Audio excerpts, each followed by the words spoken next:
Hello to our viewers and welcome to this episode of my vlog series, Not in January, with me, Ruth Ann Richards, creator of the Intuition Connection.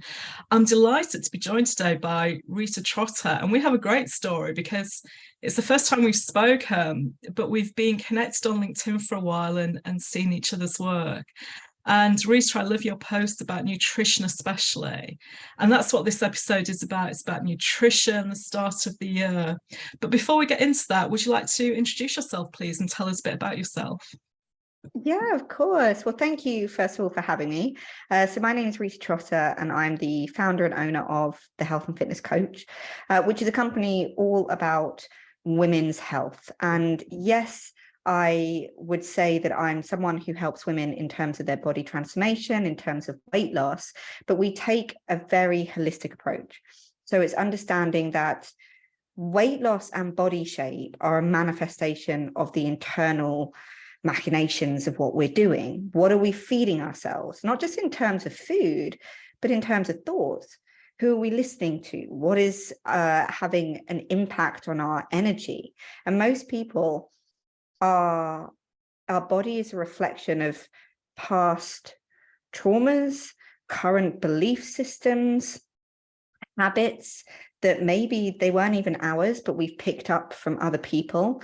So we help women essentially not deal with the problem, as it were, of weight or body shape, but the root cause, so that they can create a life that not only they're their ideal self, but they can truly love themselves again. Because a number of women, and I'm sure you've heard, who say, oh, I look back at photos of myself, I don't know why I didn't like what I saw. So I'm always a great believer. The number on the scales doesn't mean anything unless you can truly love who you see in the mirror as well. So we work with women on a holistic whole to really lead sort of extraordinary lives. That just speaks to me so much because, you know, we've lost this whole mind, soul, heart, body connection, haven't we? And there's one thing you said there that really stood out for me, which was, you know, who are we listening to? And in January, you know, which is what Not in January is about, it's about breaking down that social conditioning. There's a lot to listen to. You know, I was laughing at an ad on the TV the other day for show us your gym face, because, you know, there's all the gym subscriptions and you can join Weight Watchers and you can do this and you can do that. And women do listen to that. I think we do feel the pressure of, oh, it's January, we must do this. And you must see a lot of that. And, you know, what's your response when you see that women are listening to, and who do you think they are listening to besides the media? So we, especially in sort of the UK, US, this kind of culture, have this big belief in social conditioning around health and body in January. And actually the people we listen to tend to be based, and that social belief is based on what we also believe December means. So most people's January starts from the way that they've behaved in December. And what we see is most people are so overworked, so tired, so fatigued, but the time they get to December, they stop everything. They stop healthy eating, they stop exercising, they stop mentally, they just take time to overindulge. And I kind of see it as a scarcity mode. You know, the number of women who say, oh, I need to eat all of the Yule log and all of the champagne and all of the Baileys and all of the mince pies because I can't have them in January. That's rubbish. Of course you can. I could find you a mince pie in July if I wanted to. So we create this idea of scarcity around December, and also an idea that this is time to let go, because we're so highly strung, so overwrought, that we use December as almost a blowout. And therefore January is just that lead on where it says, okay, I've now been bad, I now need to be good, which creates a moral judgment on food. And everything that people listen to in January actually reinforces that moral judgment. Go to the gym and you're good, stay at home and you're bad. Eat chocolate, you're bad, eat broccoli, you're good. But actually, Yeah. Yeah, sorry to interrupt, but it Mm. also something that you just made me think of there, Mm. that plays into the guilt that women can easily have as well, doesn't it? Absolutely. It's as though food is now creating this moral expectation upon the women themselves. And it's actually the guilt that causes the manifestation of the weight. So let's say I said to you, go and eat one Kit Kat. Realistically, are you going to put on weight after eating one Kit Kat? No. Go and eat one carrot. Are you going to put on weight? No. But because we have a moral judgment, we eat the carrot and we say, oh, I've been good. This is great. I'll eat another carrot or I'll have a salad and I'm all in. Oh, I've eaten a Kit Kat. I'm so bad. I can't believe I've done that to myself. I've ruined everything. I might as well have another one. And I might as well have the Domino's pizza. And I might as well have the bottle of wine. And I might as well have another takeaway. So it's actually the guilt that creates this negative spiral that causes the change in the body, not the one chocolate. So a lot of what we talk about with the guilt is understanding that all food is, how I would say, friends. And some friends you need every day of your life. Monday through Sunday, you need them in your life. They're your whole foods, chicken, broccoli, things like that. And some friends, they're amazing, but you could probably only handle them once a month. You know, the kind of friends that get you to do shots, those kind of friends. And those are your sort of your takeaways and things like that. You need them all for a rich and varied life, and you should never feel guilty about including them. That's just such a beautiful metaphor, the friends you include in your life. I absolutely love that, Rita. And it's interesting. I chocolate is my thing. Mm-hmm. And what I've learned over the past couple of years is if I buy less chocolate but better quality, I eat less. Because quite often after a meal, I like a little something sweet. I don't need a full dessert. I just need a taste. And there are other chocolate brands out there, but Hotel Chocolat, because you know where it's sourced from as well, because they have their own cocoa farm.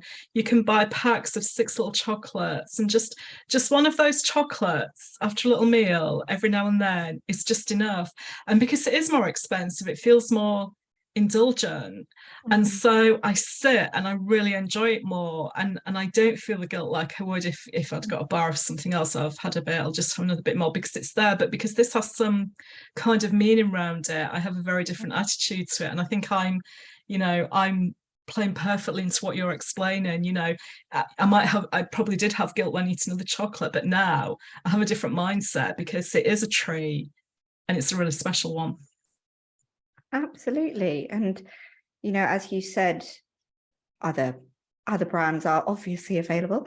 But when we treat food as something which is designed to create feeling, it can go one of two ways.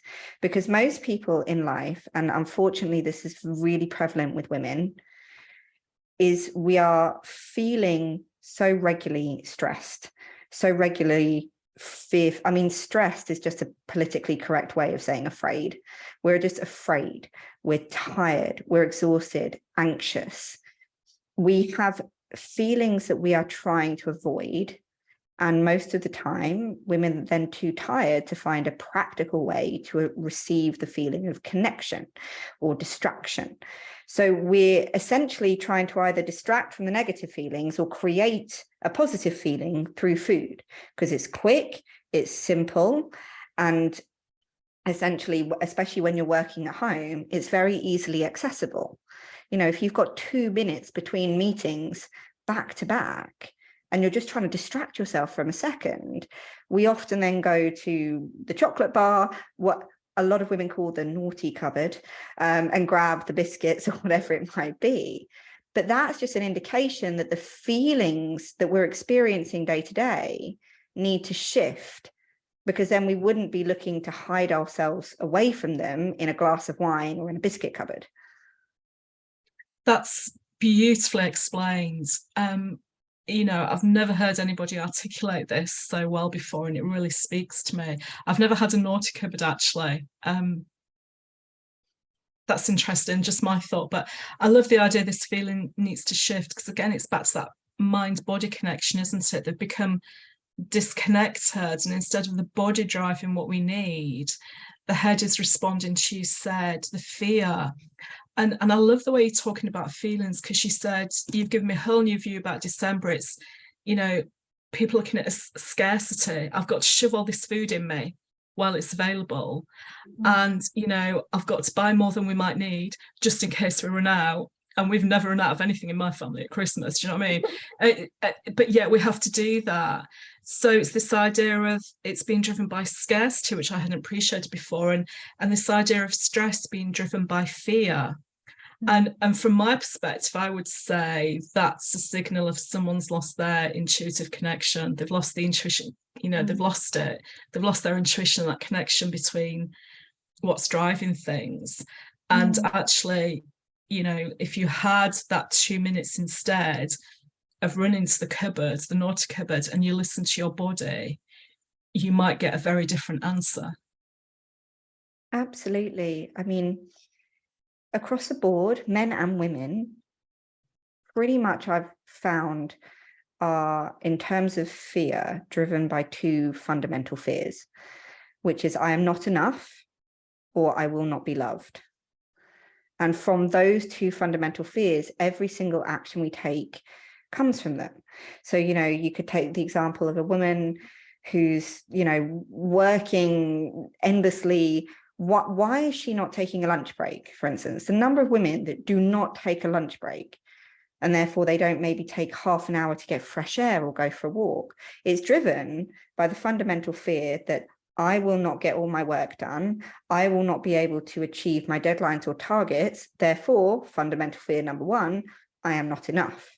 So everything we do is driven by these fears. And unfortunately, we have been conditioned to believe that in this society, our worth is dependent on our tick box achievements, on progress, on productivity. So our worth seems to be so intertwined with essentially, you know, numbers on a piece of paper, whether that's how many emails have you done, how many meetings have you done, how much revenue have you brought the company, whatever it might be. We've lost sight of the true worth that we feel. So most women, even highly, highly confident women in their 40s, 50s, who are at the top of their career, deep down have so many insecurities that they don't want to talk about, because then they seem weak. And none of us want to seem weak, especially if we're in a male-dominated industry. So we hide it, distract from it, and hence the food. So feelings are key to everything in our body. And I love it when you said male-dominated environment there, because as you were talking, it took me back to my corporate life, my corporate days. And I was 30 years in the corporate world in HR as a HR director. And I used to have the back-to-back meetings. Unfortunately, I got to the point where I had to go out for fresh air during the day, otherwise I would get a headache and would not function. But there is something around that male dominance, and this isn't about all men, it's about this generalized stereotypical patriarchy that we live within, that we think we have to do that to compete. And I think, you know, as I'm talking to you now, do you think competition is driven by fear as well? Absolutely. You know, when you come down to those fundamental fears, you also then have to think, well, if it's not driven by fear, the one other thing that we're driven by is love. And competition, I think, can be driven by both, from fear and love. I think it's about how you are perceiving it. So a competition, if your sole reason for winning it is to prove to the world that you're good enough, to prove to others that you're better, or to essentially assert your own significance over them, is that coming from the right place? Is that coming from a place of fear? Probably. That's coming from your own fears about your own worth. But equally, competition, if you're doing it to get to the top to raise much more money for a charity or something, there are other ways that it can come from. But I always feel that in life, people are often who are coming from a place of love hide their own achievements because they don't want to come across as boastful. And the people that do blast their achievements everywhere are usually coming from a place of fear and insecurity, and so it has the wrong energy behind it. So I think it's dependent on what your reasons are, but competition, and healthy competition, is great. Competition to create discord, well, that's usually coming from the top down. That's usually not about the competitors. That's about whoever's decided to put it in place. It's so interesting, isn't it? Women find ourselves in this, vicious circle. I know it's a bit of a cliche, but, if we were able to stop, make the connection to what our body needed from a nutrition, and, well, I'll say nourishment, actually, because what you said was, it's not, it's the emotions that drive this. So it's not just the nourishment of food, it's the nourishment of caring for ourselves and having enough respect and love for ourselves to do this. So we're in that circle. If we stopped to do that and nourished ourselves, we'd be much, the word that comes is stronger, but it's not the right word, empowered. I talk about that. We'd feel more empowered to do what we want to do from that place of love. Is that a fair conclusion? Absolutely. If take two women, one of them is eating her fifth biscuit because she's trying to avoid sending an email, which is causing her stress, i.e. fear, because she doesn't want to upset the person on the other end, because she's essentially in a state of lack of worth and imposter syndrome. So she's on her fifth biscuit to distract. She's not empowered because she's not in control of her actions. Her internal automatic nervous system is. She's just eating the biscuits out of almost sheer unidentified habit. Take another woman who's on her fifth biscuit. She knows she is. She's enjoying it. It's her one day where she's going to just really sort of give herself that time. She has no fear around her work, no stress. She chooses to finish work on time, not 4 hours later because, people have been at her. She chooses to care for herself.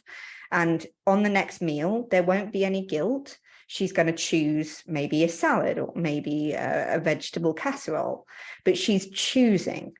Same thing, one person eating biscuits and another person, but they have completely different thought processes behind it. And empowerment really comes from our ability to choose without negative blame or self-criticism.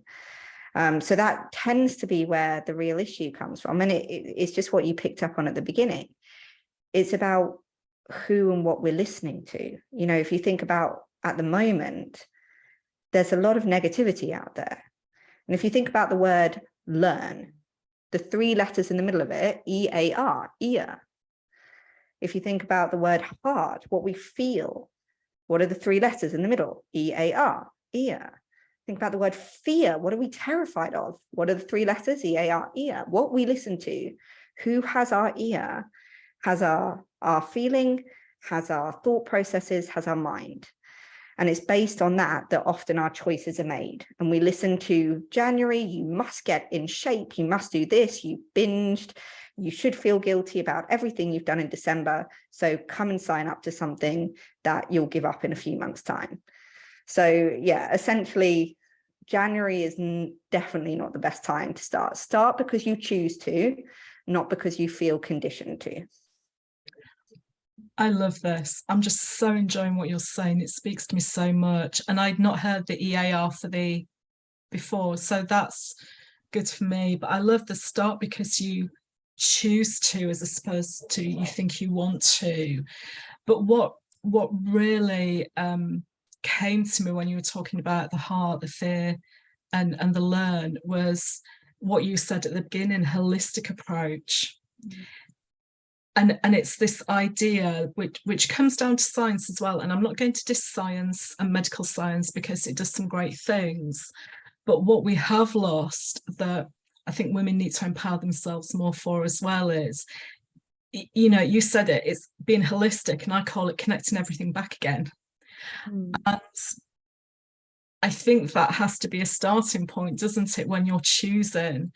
It's which I talk about the different parts of us, which part of us is doing the choosing. And you've said it's, there's automatic habit, there's the fear, but the love chooses from a very different place. I want to love myself and care for myself. Mm. And I mean, that is really getting to the nub of what the conditioning truly is for women, I think, and especially in January. So, is there any kind of like guidance you'd give to women to help them think about that? Probably the biggest piece of advice I'd offer in terms of guidance around this time of year is question your motivation behind the choice. If the motivation is to, I don't know, hypothetical, lose 20 pounds in the next 3 weeks and then stop, the motivation's coming from a perspective of tick a box, create an achievement, feel good, go back to normal. 20 pounds comes back on again. If the motivation is to create a healthier way of living, to be a healthy person, then you want to ask yourself, what would a healthy person do? It's about who do I want to be, not what box do I want to tick. And the kind of person who is just naturally healthy and who makes the right choices for them, they don't look at January as a start point because the body has no end point. Anything that has a start presupposes that there must be an end. Unless you're dead and 6 foot under, there is no end. The body is a continuous journey. So it doesn't matter if you start on a Friday, on a Monday, or on a Saturday, there can't be an end point. And if you're foreseeing that there will be, I'll restrict myself, I'll go stupidly low calorie, I'll cut out carbohydrates. If you're seeing it as a short term, you're never going to create the underlying identity shift into the kind of person who loves and cares for themselves. You will forever be, the classic smoker trying to quit. You're never going to quit until you say, I am not a smoker. And it's the same. You're never going to quit sort of the way that you're living if you say, I am trying to lose weight. That presupposes that you're not the kind of person who's naturally like this. So see your body as a continuum, not as a start and an end, would be the biggest thing I'd say. I love that. I really do love that. And I think motivation is, I think you've hit the nail on the head. And it's the first time we've talked about that in this vlog series, not in January. It's about motivation at this time of year. And I know I'm not motivated to start anything new in January because I'm very driven by seasons. And I go with nature's cycles, and it's taken me a lot of years to work that out. That January, I kind of do hibernate. After I've taken the dog out and we come home and it's dark, the doors are locked and I'm in for the evening. That's kind of it. But yeah, I know as soon as the clocks change, my routine will shift. We'll probably go out for walks later because it's lighter, or we'll do longer walks. And I think there's some sense as well, it's taken me quite some time to accept that's okay, that my 365 days of the year are not the same, that I will have 4 to 6 months that look like this and the rest of the year looks slightly different. And that's okay for me. That's kind of what works for me. And I think there's a sense that, I think it comes back to what we said earlier, women feel we have to do things in a certain way. Now, I don't have kids, so I know my life's very different to women like yourself who do have kids. You've got to go to school drop off. You are driven by appointments and times. And I acknowledge I don't have that, but we have some control over other things in our lives then, don't we? It's understanding what we have control over and what we don't. And it's like we've forgotten we've got agency over our own body. Absolutely. I always talk about it as your sort of wheel of control, and right bang in the bullseye where we want to be is what we can control and what we can't, and what we can influence. That's where we want to spend our time. And then around that is what we can't control but can influence, and that tends to be other people. We can never control another, but we can influence. But the outside ring, which is where most women spend their time, is what we can't control and can't influence. And the two biggest things in this country that we think about in that ring, the weather, we can't control and we can't influence, but we think about it a lot, and the past. We spend so much time thinking about Why did I eat that? That's in the past. Yeah. You know, even the what just happened, what I just said to you 10 seconds ago is in the past. It gives me no sense of control or self-certainty to spend my life thinking about that. But that's where women spend it. Why did I do that? Why aren't I slim? Those clothes that I used to have, I wish I looked like that again. And because of that, we're driven by something out of our control. And then we're constantly seeking routine. The number one thing women will say is, I need a routine to lose weight. You don't, but you feel like you do because you feel so out of control. And so we're constantly essentially looking for a routine. And even when we get one, I can guarantee you within 24 hours, it's going to go out the window anyway. That's a really good point, isn't it? I think there is something in human nature that wants to create a routine. And I'm not great at routine. I know I'm not. I need that little bit of variation during the day. So this idea that we're trying to control things we can't, we are fearful of looking at the things that we could control, and then we think about our motivation, as you said, and actually what we're doing is taking on the motivations that society thinks we should have and not actually what's in our heart. It's kind of the full circle, isn't it, back to the self-care and the self-love and the self-respect, that we've got the fear of looking into our heart to say, well, what would really motivate me to do something about this? Absolutely. Yes, we need to know our why. We all need to have a why. But the biggest thing that I would always say to my clients and to anybody else, happiness will never last if it's led by expectation. That's it. Oh, let me write this down. I'm going to put this on a post with the video. Happiness will never last if it's led by expectation. Is that right? Yeah, because I'll give you an example of a woman I spoke to just a couple of days ago. She said, right, I will only be happy if I'm this number of pounds on the scale. To achieve that, I need to lose I think it was 3 pounds a week. To lose 3 pounds a week, I must get up every day at 5:30 a.m. because I can only exercise in the morning. I mean, even here, we've got so many expectations that she's already set out.